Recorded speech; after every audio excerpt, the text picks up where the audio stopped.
Guys, nandito na naman tayo ngayon. Panibagong araw na naman tayo. Panibagong sukat na naman tayo ng costume natin ngayon, guys. Kaya, eto na naman tayo. Magsusukat na naman tayo, guys, ng costume natin. Eto costume natin ngayon, guys. Medieval Priest po ito or Padre Damaso costume. Ayan, kulay puti po ito, guys. Medieval Priest or Padre Damaso. Ito siya, guys, susukatin natin. Ito yung damit. Ayan, guys, mahaba po ito, ha. Ayan yung damit niya. Mahaba po. Ayan, sukat natin to siya, guys.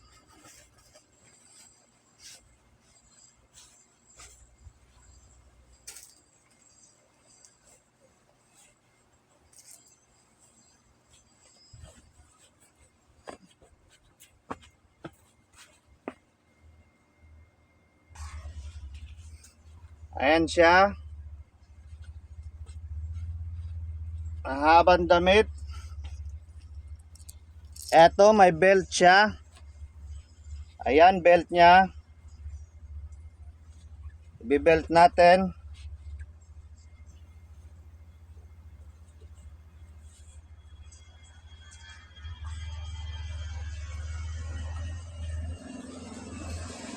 Ayan. Siyempre, meron po yang eto hood niya, guys. Hood niya. Ayan, may hood siya. Eto. Susuot natin. Ayan. Ipasok lang dito yung ulo natin. Oh.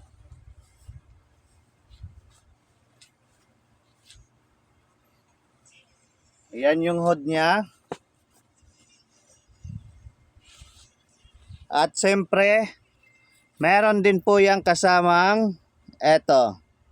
Cross niya, guys, cross. Ayan, meron po yung cross na kasama. Ayan, suot natin.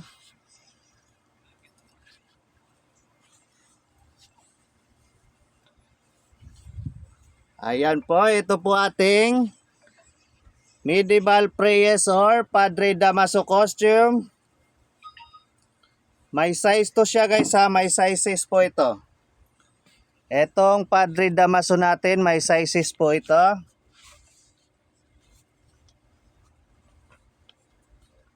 Ayan, small. Hanggang 2XL po ang size ng ating Padre Damaso. Ayan, sa mga gusto po ng ganitong costume, pwede nyo po akong i-PM or pwede nyo po akong tawagan sa aking cellphone number 0966-230-6788. Ayan po aking cellphone number. Kaya sa mga gusto po ng ganitong costume, pwede nyo po akong tawagan sa aking cellphone number. Ayan po. Ito po ating Padre Damaso costume or Medieval Priest. Ayan. Thank you for watching, guys. Bye-bye.